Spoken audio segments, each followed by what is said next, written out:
Continuamos con la participación de la maestra María de los Ángeles Satrústegui Mundé, quien nos presentará el tema Violencias invisibles en la sociedad y administración a nivel global.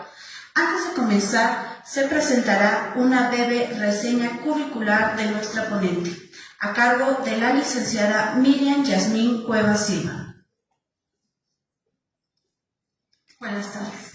Buenas tardes, maestra. Maestra María de los Ángeles Satrústegui Mundé.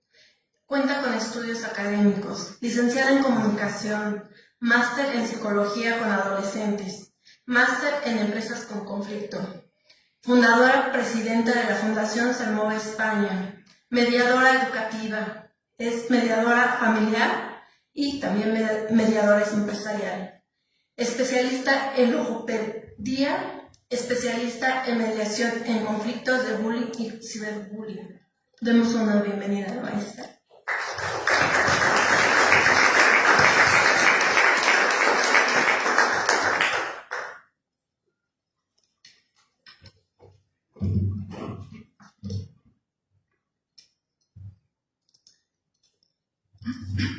En primer lugar, buenas tardes a todos, a las autoridades, a los compañeros, compañeras y en primer lugar para mí, que es muy importante, a los estudiantes. Voy a empezar con algo que para mí es una reflexión cada vez que hablo con adolescentes, con niños, niñas, porque son el futuro y es el futuro venidero a nivel global. La violencia invisible le tenemos que poner su nombre. Significa visibilizar. No la tenemos que esconder. Quiero agradecer este cuarto simposio internacional jurídico penal de corrupción detonador de violencia. Y la violencia invisible, que es de la que voy a hablar, realmente la tenemos en nuestro entorno, en nuestros entornos.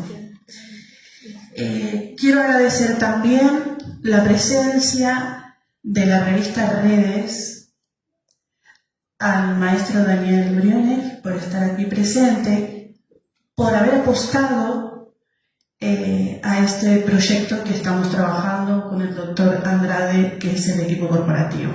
Y también a esta casa que nos dio y nos da el privilegio de poder estar hablando en este momento. Bueno, nosotros vamos a hablar de lo que es la violencia y voy a hacer una introducción a la violencia invisible, que realmente a veces no nos queremos dar cuenta de lo que es, ¿no?, la violencia. Vamos a hablar de qué es para ustedes la violencia invisible, queridos alumnos, no sé de qué alumnados son, ¿qué están estudiando? Derecho, muy bien. Para ustedes, ¿qué sería una violencia invisible?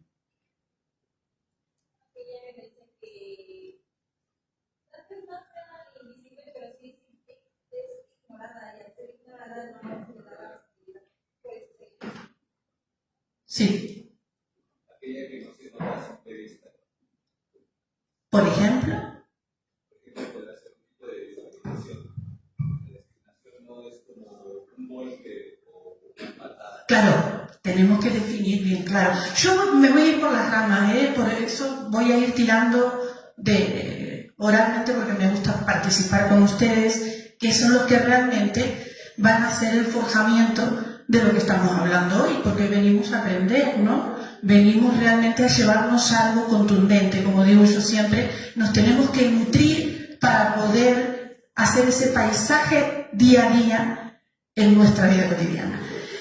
Ahora, la violencia invisible a veces se transforma en tantas formas que la tenemos y la transformamos como, por ejemplo, ustedes mismos, ¿cómo la pueden ver a la violencia no invisible? Me han dicho una parte, pero me gustaría que dijeran otra, porque están estudiando Derecho. ¿La violencia no invisible, perdón? ¿O? Sí, la violencia invisible. La visible la sabemos, ¿no? un cachetazo, un insulto, una patada, pero la invisible. Bueno, podría ser también en este caso en las relaciones sociales que tenemos en las que estamos sometidos, en comillas, por así decirlo, a una relación de poder o a una como un abuso de parte de, pues, de alguien superior a nosotros. Alguien en este menor. caso. Claro. Ajá. Ujú. Y ahí pues se podría marcar más la violencia invisible, porque pues es un daño psicológico que prácticamente no se nota, pero lo tienes tú. Muy bien. Por eso es muy importante que le demos la visibilidad y no nos callemos hasta lo invisible, porque a veces, lo que han marcado recientemente, tenemos una violencia invisible y nos callamos en nuestro entorno. Es nuestra obligación hablarlo, reconocerlo, ¿no? Decirlo. ¿Les ha pasado alguna vez a ustedes tener un compañero o una compañera? Y no le vamos a poner el nombre de bullying, ciberbullying, porque sabemos todo eso a esta altura, ¿no? Pero en la invisibilidad de lo que estamos hablando, no hemos reído en grupo de otra persona, sin querer, ¿no? Que no tiene que ser queriendo. ¿Ha pasado? Sí, ¿verdad? Sí, lo hacemos. Lo hacemos porque pensamos que es normal. Y no es normal. Porque ¿qué tenemos que tener en conocimiento para no hacer una violencia invisible? Muy bien, muy bien. Por eso es tan importante, aquí, bueno, la parte de derecho, lo mío es educación, nosotros siempre lo digo cada vez que estamos en diferentes conferencias, digo que la reeducación no es simplemente de ustedes que están estudiando, lo saben, ¿no? La reeducación debe ser también para todos nosotros, los profesionales, porque a veces también nos equivocamos. ¿A que sí, verdad? ¿Hay profesores que se equivocan? Sí. ¿Y cómo se equivocan? Tal vez con algún comentario fuera de lugar, que ellos piensan, tal vez por la forma en la que los educaron, que es normal, como dice usted, pero no tendríamos que ser tan normal. Exactamente. Eso no lo tenemos que permitir, porque hay una realidad en esta vida, que todos los humanos somos iguales. No porque uno haya estudiado más o el otro menos. Todos nos merecemos lo que dijo una de sus compañeras, el respeto hacia el prójimo. Es la realidad. Decimos ahí que según los estudios globales sobre la violencia institucional, 1 de cada 3 personas sufre alguna forma de violencia invisible institucional, que es lo que estamos hablando. Y ahí es donde debemos atacar. Ustedes están en un medio institucional porque están estudiando, ¿no?, en una universidad, y ahí es donde deben ustedes sacar esa brecha para que no pase. O sea, realmente para estar abiertos a poder ayudar a las personas que tengan en su entorno, en este caso compañeras y compañeros, y también profesores, porque les digo, en el caso nuestro, yo como mediadora, a mí me ha tocado defender profesores que han tenido violencia invisible y que los ha llevado a un entorno horroroso a nivel psicológico, porque la violencia invisible, a mi punto de vista, es la más mala. ¿Por qué? ¿Por qué pensarán ustedes que es la más mala, la violencia invisible? Exactamente. Entonces, ahí es donde debemos estar bien atentos. Pero aparte de eso, que estamos hablando que no se puede percibir, a la persona en sí, ¿a ustedes qué piensan? ¿Qué les pasa a una persona que están machacándola con una violencia invisible? Poco a poco psicológicamente se va hundiendo a otra persona. Sí, totalmente. ¿Me pueden pasar la otra para llevar un... Vale. Maestra, Sí. ¿hasta qué punto o cuándo se puede considerar que hay una violencia invisible? Porque puede ser que una persona diga algo que para una persona no sea ofensiva, pero para otra persona sí. Sí, yo me voy a bajar con ustedes ahí. Quiero compartir con ustedes, porque esto de estar aquí...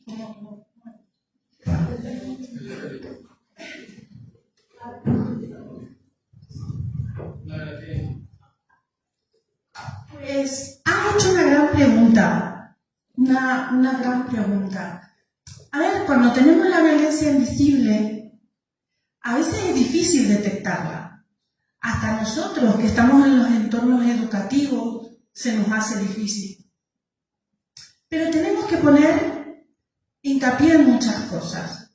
Una persona que tiene una violencia invisible va a tener miedo, no va a tener ganas de hablar, se va a coger y no va a estar con el grupo, se va a aislar, no va a tener ganas de hacer un pronunciamiento, se va a callar. Y todo eso va sumando, hasta que la parte psicológica explota.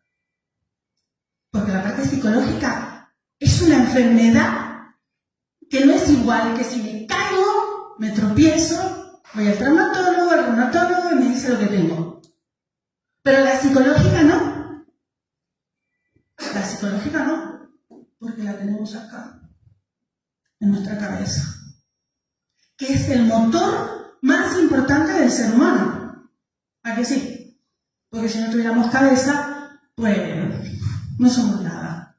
Entonces, yo lo que les recomiendo es lo que dijo Carol, la cultura de coger conceptos estructurales, y más ustedes en los entornos que están estudiando, o en la sociedad donde se juntan, donde van ustedes a compartir, a bailar, a charlar con los amigos, a estar, y no decir, por ejemplo, a ver, yo tengo gafas, ¿no? Buah, mira este con gafas, qué feo que es, ¿no? No estar en esa tontería. Tenemos que hacer ese cambio, ese chip. Yo sé que es muy difícil, porque eso entra desde edades muy tempranas y se tiene que ir trabajando.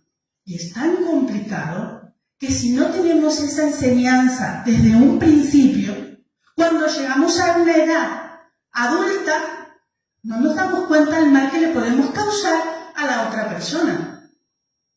Lo hacemos y realmente estamos haciendo daño, porque la violencia hace un daño muy grave psicológicamente. Y ahí es donde debemos atacar. Tenemos que tener muy claro todo.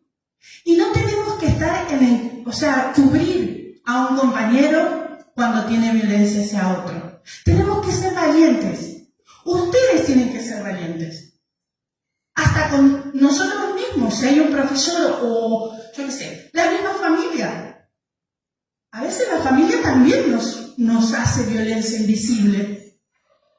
Yo he conocido casos que padres y madres han dicho, tú no vas a llegar a ser abogado, tú no vas a llegar a hacer esto, porque no te dan, tus notas no te dan.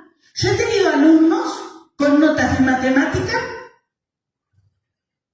de 3, 4, el director decirme, este niño nunca va a tener una superación de 7 y 8.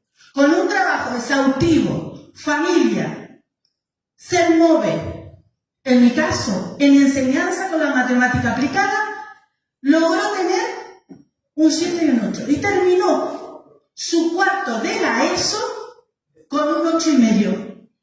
Todo el mundo lo felicitaba. Jolines, ¿cómo lo hiciste? ¿No les ha pasado? ¿No han tenido gente así? Es que todos tenemos que tener la oportunidad. Por eso, lo que dijimos anteriormente, volvemos al respeto. El respeto es fundamental para todos los humanos, porque todo ser humano es capaz de llegar a donde quiera llegar. Por eso es importante, cuando hablamos de violencia invisible, es aprender a detectarla, es aprender a distinguirla, es aprender a actuar. No nos debemos callar. Como dice ahí, lo que vemos versus ignoramos. ¿Ustedes cuántas veces han ignorado? Sin miedo a hablar. ¿Cuántas veces? Ahora, yo para allá iba más o menos, o sea, ¿cómo puedo saber exactamente que lo que dijo mi compañero en una plática de amigos fue lo que me A ver, pero hay que también tener algo, muy bien lo que me has dicho, pero hay que tener también algo, si por ejemplo yo, a ver, está bajando ahí Carol y le digo, Carol, jolín, Carol, te estás haciendo muy la chula. A ver, tengo confianza. A ver, claro, tenemos confianza. A ver, hay que mirar esa parte, ¿no? No tampoco porque, a ver, me dicen a mí, por ejemplo, uy, qué gafas tienes, que no sé qué, que no sé cuánto. Digo, uy, me están haciendo violencia. No, tampoco es eso, ¿vale? O sea, tenemos que ser, tenemos que tener un criterio. Exactamente, ¿vale? No, y a veces la intención ellos no la saben. Los alumnos a veces no saben la intención. A veces hacen una violencia y después se dan cuenta cuando hablan con una persona mayor y les explica todo y les hablamos entre todos en un equipo interdisciplinar, dicen, tienes razón, perdóname, ahora veo lo que me estás diciendo, la intención. Y yo a veces sé que ustedes perfectamente, que a veces dicen cosas por decirlas porque son chavales y están en la edad. Nosotros también hemos estado. Ustedes también, ¿verdad? ¿A que sí? Nadie es santo aquí. Vale, en las tres formas que para mí la violencia es visible, que era lo que tú me habías mencionado. ¿Cuál es tu nombre? Dante. Vale, la violencia psicológica, que entra también la manipulación, porque siempre en los grupos, y ahí estamos hablando de adolescentes, de primaria, de la ESO, de bachillerato, siempre hay alguien que está manipulando. Siempre hay alguien que es de cabecillas. Siempre, siempre, siempre, siempre. ¿A que sí? Sí. Me encanta cuando se ríen, porque veo que tenemos, no sé, esa sinergia. Bueno, la humillación y el control emocional. Cuando tenemos un problema, y por ejemplo, ¿no? A ver, a ti te digo, vamos a hacer un examen y, claro, hemos estudiado para sacarnos un 7. No más. Yo siempre digo a los alumnos, no vamos con un 8, 9, 10. No, trata de aprobar y coge conceptos. Lo importante es aprobar y coger conceptos. Y tú, por ejemplo, te pones a llorar delante de todo. No, porque yo quería tener un 8 y medio y un 9. ¿Ha pasado? Sí. ¿Y sus compañeros se han reído? Sí, fue muy bien. ¿A que sí? Una parte sí y una parte no. Bueno, ¿qué tenemos que usar? Algo importante, la asertividad. El estar en el lugar de la otra persona. Para que no sea o se vaya transformando en diferentes actos una violencia invisible. ¿Sí? 2. La violencia económica, la restricción de recursos y la dependencia financiera forzada. Aquí entramos a qué? Por ejemplo, a esposas que por ahí de repente tienen su marido, que viven de su economía, no sé si han conocido casos, que viven de la economía de su marido. Y cuando quieren salir adelante para forjar su forma de decir, bueno, no sé, me voy a poner a estudiar, me voy a poner a trabajar, lo que sea, dice, no, tú estás casada, tú tienes el dinero, tú tienes esto, tienes aquello, eso andaría por ahí, ¿vale? La restricción de recursos y la dependencia financiera forzada. Y después ahí entra, claro, otras diferentes violencias, ¿sí? Que tenemos muchas en todo el mundo, muchísimas. Y la tercera sería la violencia sistemática, que entraría en la discriminación institucional y las barreras estructurales, ¿sí? Yo siempre digo que cuando hablamos de las barreras estructurales, estamos hablando de la administración, los centros educativos, los políticos. Yo es que no me llevo bien con los políticos. Yo es que les hablo muy bien en la cara. Porque los políticos siempre digo que tienen la asa en la mano. Y son siempre lo que realmente no crean lo que tienen que crear para la sociedad. Porque un político tiene que bregar y poner herramientas para todos los ciudadanos. Y no se debe callar, y no se debe entrar en la introducción de diferentes corrupciones, etcétera, etcétera. Pero bueno, eso va aparte. Bien, pone la otra... Vale, la violencia institucional, yo he puesto ahí 3. La educativa, de lo que hablé, y tenemos también, en el sistema de salud, también tenemos negligencia médica, el maltrato a pacientes. No sé si les habrá pasado, que tienen, o sea, hay grandes problemas de violencia invisible. Y después tenemos las instituciones donde tenemos el abuso de poder, la corrupción y la violación de derechos humanos, que para nosotros debe ser fundamental los derechos humanos, porque somos humanos y nos debemos hacer respetar sí o sí por todos los medios. Como nosotros respetamos al prójimo, el prójimo nos tiene que respetar a nosotros. La próxima... Vale, las causas estructurales de la violencia. Tenemos también la discriminación, no sé si les ha pasado a ustedes, chavales, de género, raza, origen y condición social. Uno porque tiene más dinero, otro porque tiene menos y otro porque no tiene nada. ¿Les ha pasado? ¿A que tienen otros privilegios? ¿A que sí? Sí, pasa. Es lamentable, pero pasa. Es la sociedad que tenemos. Por eso es tan importante trabajar para una sociedad más justa. Una sociedad que realmente trabaje los valores. Lo que habló Carol. O sea, la cultura sumada a la reeducación. Y no dejar que eso tome una normalización. Porque si lo normalizamos, estamos siendo igual o peor que todos los demás. No nos debemos callar. La falta de regulación, vacíos legales e institucionales sí existen. Estuvo hablando Caro en la parte de derecho, pero también hay que decir que tenemos un montón de personas que están en las partes legales que trabajan fehacientemente para tener una justicia exhaustiva. Tampoco tenemos que poner toda la borda que todo está mal, porque tenemos gente que sigue trabajando en los valores del derecho, como los valores de educación. Yo, por ejemplo, me siento con valor de educación, de reeducación. Me encanta que tomen conciencia. Me encanta. Porque yo creo que es lo que debemos hacer, todos.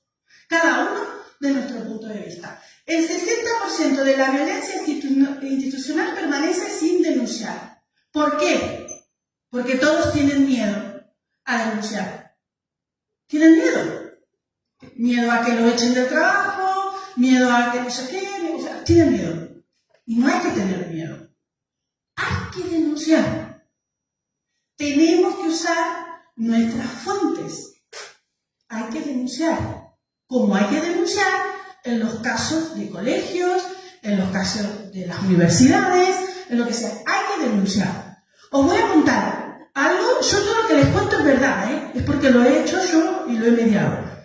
Había una chica que estaba haciendo una FP en un instituto de la ciudad de Talavera de la Reina. Una chica que tiene muchísimos valores, tiene 2 problemas que, bueno, que a nivel corporal no es flaca, ¿vale? Es gordita, es llenita. Y un día, o sea, todos los días pues, pasaba y bueno, le chiflaban, le decían cosas, etcétera, etcétera. Lo digo porque tengo la autorización de ella para decirlo, ¿vale? Por los casos que lo digo porque tengo la autorización. Y en un momento dado, un día un niño, muy facha, muy lindo el niño, muy guapo, pasó y le dijo, eres una gorda de M. Y ella justo ese día estaba mal. Se puso a llorar como una madre. Y ojo, el niño tenía 18 años y ella tiene 24. Se puso a llorar. Algo tremendo. O sea, nadie podía contener a esa criatura. Y eso fue avanzando. Hasta que llegó con nosotros. Y llegó conmigo. Pues lo primero que yo hice escoger una cita en el instituto, en el lugar donde pasó el acto, coger a todo el equipo interdisciplinario del colegio y hablar con ellos, y traer a la persona que le había hecho eso delante nuestro. Fue algo muy bonito porque en la hora de que ella habló y el chico también habló, fue algo muy curioso. Lo que hablaba él, la intención. Pidió disculpas y dijo, no pensé que como lo fui diciendo todos los días, que para mí por ahí era una broma, algo normalizado, el mal que le estaba haciendo a esta persona. Y le pidió disculpas delante de todos. Fue algo para mí muy importante porque ese chico fue un actor y sigue siendo hoy un actor activo ante imprudencias de cosas mal habladas o de hechos que realmente le hacen daño a otro compañero o compañera o a otra persona. Y las cosas hay que solucionarlas así. Vamos con la otra. La historia de la normalización. Ustedes sabrán que durante la historia, ¿no?, muchas violencias fueron aceptadas, normales en la vida cotidiana. Si nos vamos al terreno de nuestras abuelas, de nuestras bisabuelas, antes nosotros teníamos las mujeres, teníamos que estar cuidadosas, quietas, en lo que decía el hombre, ¿verdad? Calladitas. No, estamos hablando de la historia. Claro, sí, eso es verdad. Pero mayormente en la historia. Yo estoy hablando de la historia tanto de Argentina y de España. Y aquí también, yo creo. Claro, a ver, también es de verdad lo que dice ella, que también depende de la mujer, cómo está criada, los valores que tiene al enfrentar a esa persona que es el hombre, o como decir, el alfa, ¿no? Vale. Pues, claro, éramos más prudentes, éramos más calladas, hacíamos más caso, no queríamos tener muchas condiciones, ¿a qué sí, Roberto? Éramos más sumisas, esa era la verdad, éramos más sumisas, ¿vale? Entonces, yo creo que hemos avanzado. En el siglo que estamos, hemos avanzado bastante. Por eso hago ese recordatorio, ¿vale? Porque no todo está perdido. Vamos avanzando y en pasos gigantes. Yo soy muy positiva. No me voy a poner la negatividad que todo está mal. No, yo creo que estamos avanzando y ahí. Por eso digo la estructura del poder de la historia, ¿vale? O sea, la invisibilización gradual permitió que la violencia se integrara en las instituciones sin cuestionamiento, que era lo que hablaba anteriormente, en este caso en las instituciones, que cuando la mujer avanzaba en un cargo público, tela marinera la que tenía que verse. A ver, yo lo puedo decir porque estuve en cargos públicos en Argentina y me tocó vivir cosas muy difíciles. Pero vuelvo a lo que dice esta mujer. Yo tenía un carácter, criada de una forma, pues pude tener esa lucha con el hombre. O sea, ¿sí? Sí. Para mí no existe esa contienda ni competencia, porque la naturaleza tiene una sabiduría. Entonces yo no tengo que competir con ningún hombre ni demostrarle a nadie, simplemente hay algo que se llama tu esencia, tu perspectiva, tu enfoque, y a lo mejor si usted habla de ciertas cuestiones que pudieran prestarse a violencia, pero también es el enfoque en la perspectiva como que lo veo, porque aquí yo también pudiera tocar el tema de autoestima, seguridad, o sea, es todo un entorno definitivamente, que tendríamos más bien que entrar en, o sea, ¿cómo encontrar un concepto si no entramos a la esencia? Y esa esencia es un todo, ¿no? Para mí el competir con un hombre, perdón, no. Para mí no es competencia, no es competencia. No hay que competir porque la mujer es la mujer y el hombre es el hombre. Eso es darlo por hecho, eso es la realidad. Pero también hay que darse cuenta que hay mujeres que no se dan cuenta que son mujeres y el hombre es el hombre. No todas las mujeres tenemos esa sabiduría. Tenemos mujeres que tienen que despertar. Ahí está la historia. Y hay que hacerlas despertar. La otra, vale, el impacto psicológico, que era lo que hablábamos con los chavales, que nadie habla del sufrimiento en silencio de las personas, los traumas, ¿vale?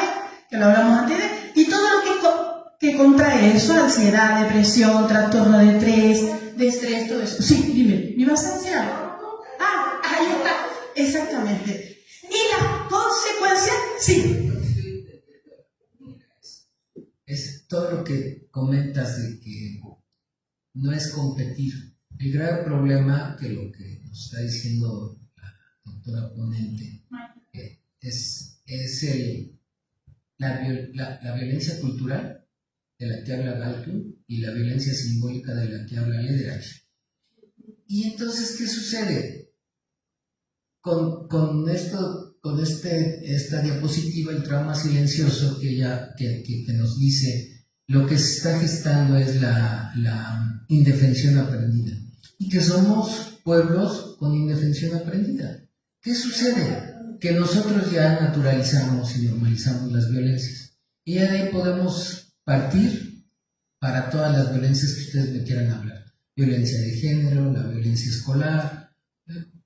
Lo que tenemos que hacer es un cambio, y por eso es tan importante abonar a la cultura de la paz, porque la cultura de paz habla de dos vías. Uno, lo que hace la doctora, que es la gestión pacífica de conflictos, mediación. Yo también soy mediador acá en México, formador de mediadores.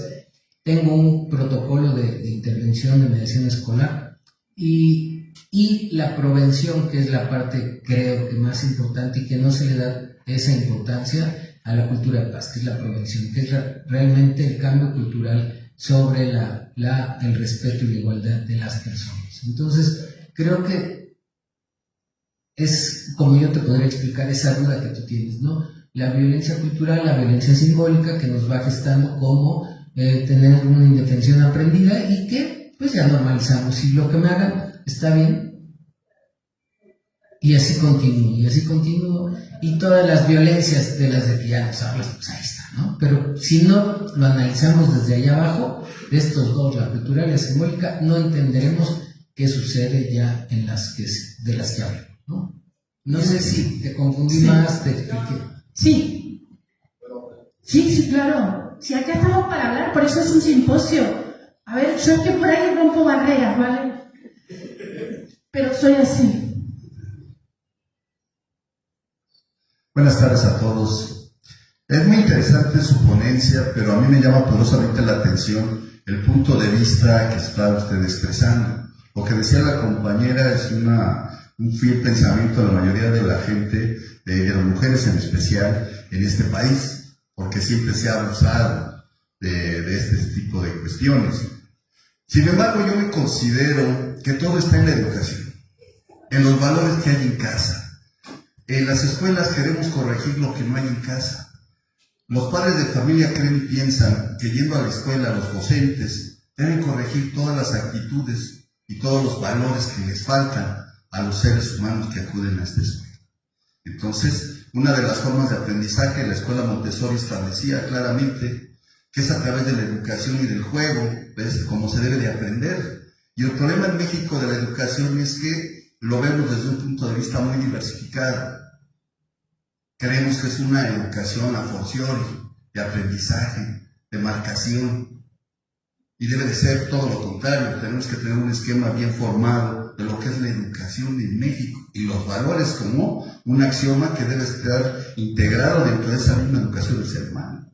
Entonces, lo que usted manifiesta pues es una representación de lo que efectivamente sucede en los países de América Latina, y ya no se diga de Europa. Europa tiene una educación más sujeta, más ejemplificada, más marcada en las familias. Y esto es lo que da como detonante pues la corrupción desde la familia, cuando te dice, si saca 10 te pago, si no saca 10 no te pago. Hay un trueque de pago. Entonces, esa forma de educación viene desde nuestras familias. Por eso yo considero que lo que está diciendo es algo muy acertado, y que todos los estudiantes de derecho, así como los que estamos en otros niveles. Necesitamos también reaprender, quitarnos esos valores que no funcionan y empezar a adoptar los que sí funcionan. Muchas gracias. Muy bonitas palabras, ¿eh? Continuamos con la próxima. Vale, poblaciones más vulnerables, que también lo hemos hablado, las víctimas de violencia doméstica e institucional, entrarían la familia, mujeres que se dedican a tener la crianza de su familia, de sus hijos, y que, gracias a Dios, yo manifiesto, hay muchas mujeres con edades adultas que han empezado a hacer carreras después que han criado a sus hijos y se han dado cuenta que podían seguir estudiando, poder seguir aprendiendo y poder estar en la comunidad que por ahí ellas en ese momento que fueron madres no lo podían hacer, ¿vale? Y eso es también muy importante, ¿vale? Las poblaciones vulnerables se enfrentan a múltiples formas de violencia invisible a nivel global.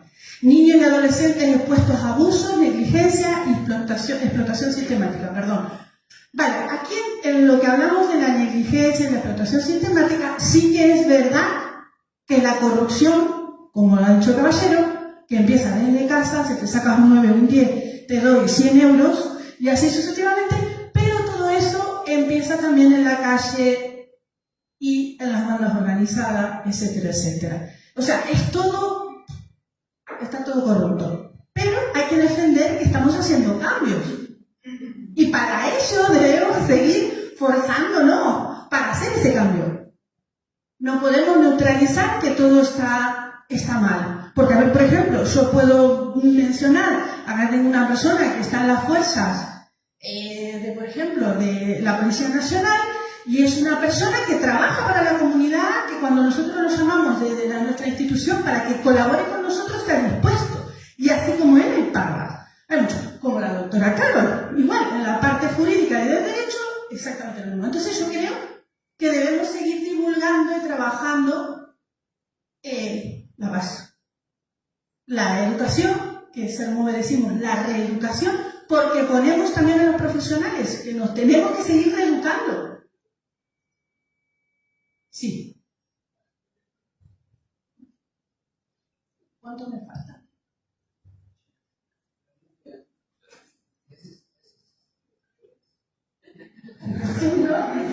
¿Cuánto falta de esto? Va.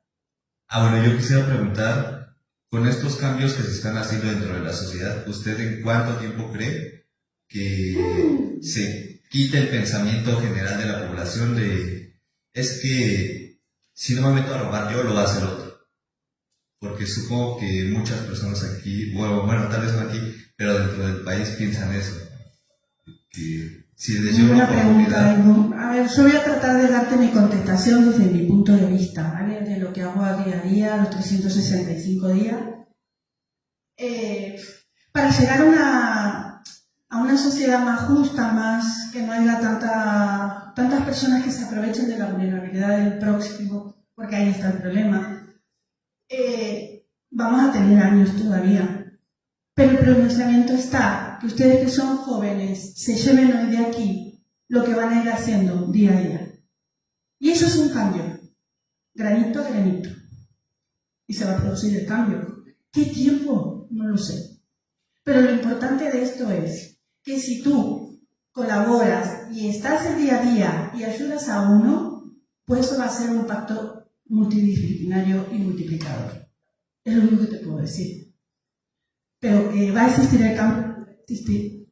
Tendremos que vencer los buenos a los malos. ¿Sí o no? Bueno, mi padre decía que yo me tenía que callar porque tenía dinero, la persona que estaba al frente, que me tenía que callar porque era más sabio que yo no valía nada. Sí. Perdón. Cría 3 hijos sola, con la gracia de Dios, siempre digo. Crecieron y cada quien tiene carrera. Vivo sola. Entré a la universidad apenas. Tengo 60 años. En la escuela en la universidad, los primeros meses fui víctima de la maestra, me humillaba bastante, hasta que yo solita me dije, basta, y la denuncié. Y salió un caso que no era la única que había sufrido violencia por parte de ella. A hoy digo, estoy aprendiendo a desaprender lo aprendido. ¿Cómo? Estoy estudiando porque todos hasta este punto, mis hermanos, todos dicen, ¿para qué? ¿Para qué estudias? Porque es un sueño. Porque quiero ayudar a la humanidad. ¿Tú cómo? Lo único que te estás haciendo es estresarte. Siéntate, decía mi madre, a ver una película, a ver algo que ya no estés así. Me desaparto un poco de ellos, pero yo digo, la televisión no me deja nada, pero si estudio libros sí me deja, si me estreso me deja, porque a lo mejor, como dice, no lo voy a ejercer, no lo sé, no me importa. Lo que sí me importa es empezar conmigo a hacer una transformación. ¿Para qué? Para evitar algo más en esta humanidad. A lo mejor puedo dar una plática, a lo mejor puedo hacer que una persona con mi forma de ver la vida pueda también darle ganas. Hoy mis hermanas que sí tuvieron la oportunidad de estudiar, porque mi padre me decía, tú no puedes, tú me tienes que ayudar con tus hermanos a estudiar, a que ellos salgan adelante, porque el hombre te va a mantener. Cuando me quedo sola, digo, ¿dónde está ese hombre? ¿No? Entonces ahora es invisible. Entonces ahora, pues, uno es abogado y vivo solita, no ven, pero eso no me calma mis ánimos de seguir adelante. Sé que soy alguien que quiero ser una transformación, así como mis hermanas han retomado sus estudios. Digo que bueno, me da gusto porque me ven, porque la más grande que ellas está haciendo algo, y pues yo creo que algo se puede hacer hasta el día el fin de mi vida, que empiece conmigo. Y yo digo, ¿cuántos jóvenes hay que es tan bonito estudiar? ¿Es tan bonito? Pues me permites darte una Gracias.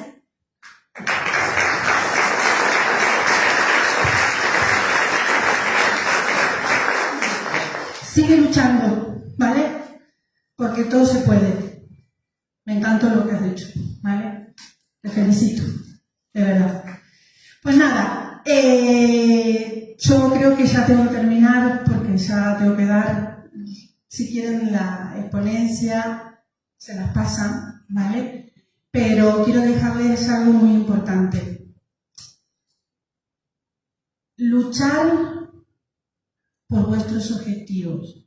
Que nadie se atraviese en vuestros caminos. Luchar. Que todo se puede. Todo. Todos. Y a ti que sigas luchando.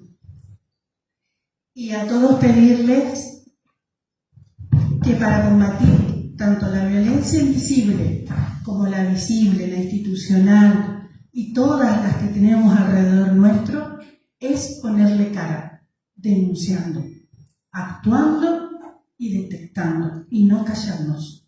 Esa es la única forma de llegar a una sociedad mucho más justa y más bonita. Muchas gracias. Muchísimas gracias, maestra. Damos el uso de la voz a nuestro presidio. Muchísimas gracias. Una muy bonita exposición. Creo que nos has hecho reflexionar muchísimas cosas, sobre todo por nuestro tema de mérito. Para tener una esencia jurídica,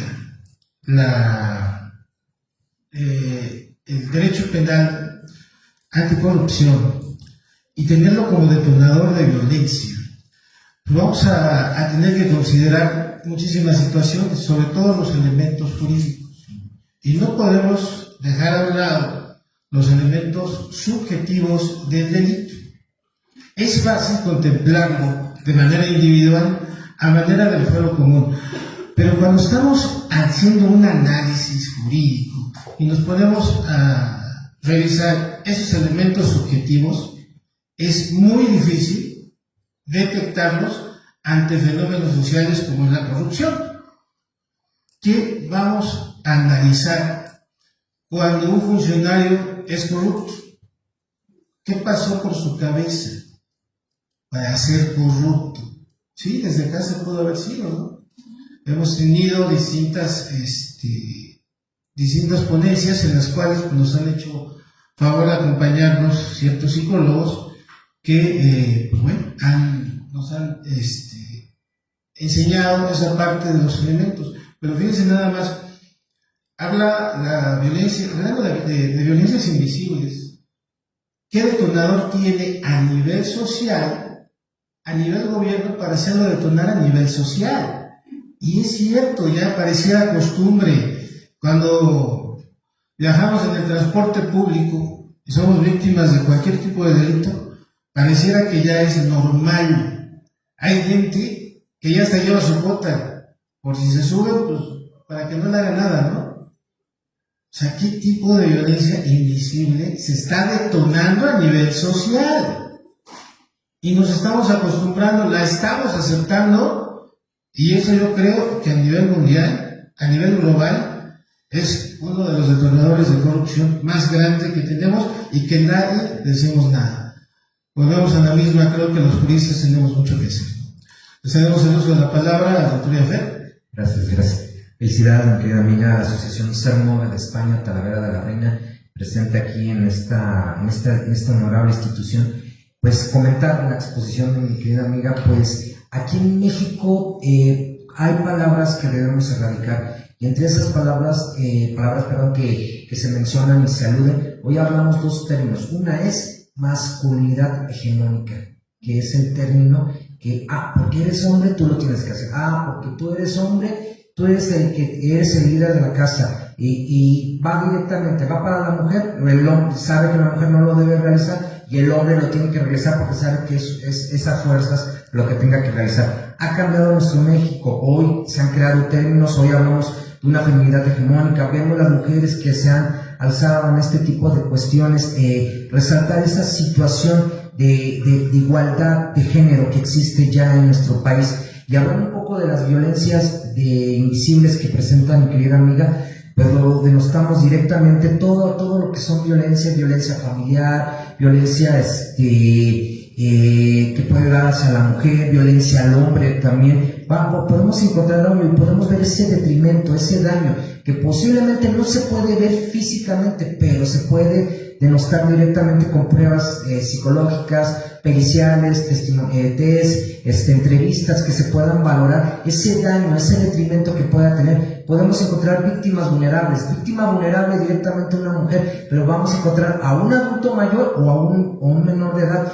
y dentro de esas víctimas muchas veces no van a hablar, no van a decir, o por cuestiones, por decir la vida tiene que seguir, o la vida tiene que continuar, o el menor de edad que no puede decir porque está aprisionado, está dentro de esa cárcel, que no puede salir de ese momento, de esa persona que lo está presionando. Hoy hay regulaciones específicas en México, hablamos de figuras legales un poquito llevado a la vía penal, desde la entrevista personal o la entrevista que se le puede dar directamente a la víctima, y en este caso se tiene que valorar. Sí, posiblemente no hay testigos, no hay cómo valorarlo, pero directamente dentro de su detrimento, dentro de su daño psicológico, esa valorización que pueda tomar la pericial para que en este caso pueda ser tomado por un órgano jurisdiccional y entender directamente esa valorización del daño para en este caso pueda ser ya sea la misma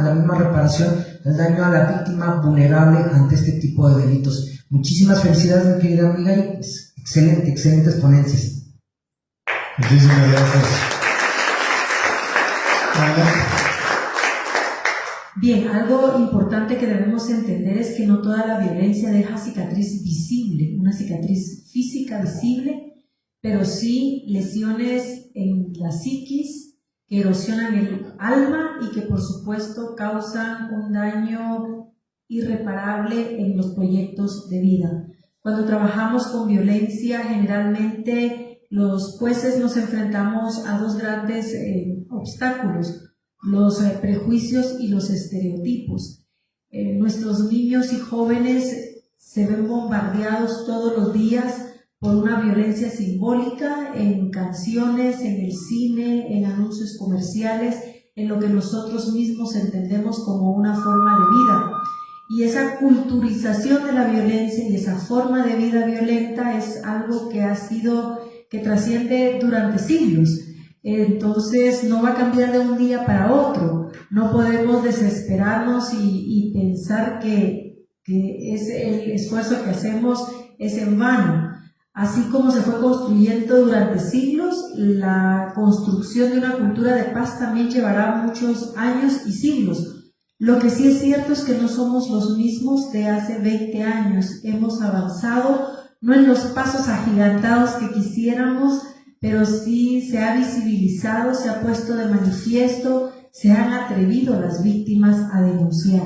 Y por eso, como sistemas de justicia, como en cualquiera de los roles que juguemos, abogados asesores, abogados defensores, abogados de las querellantes, jueces, fiscales, debemos de tener presente que la función que realizamos es fundamental y que esa erradicación de la violencia aún está lejos de conseguirse, pero estamos encaminados a transformarnos y a lograr una sociedad más justa. Muchas gracias.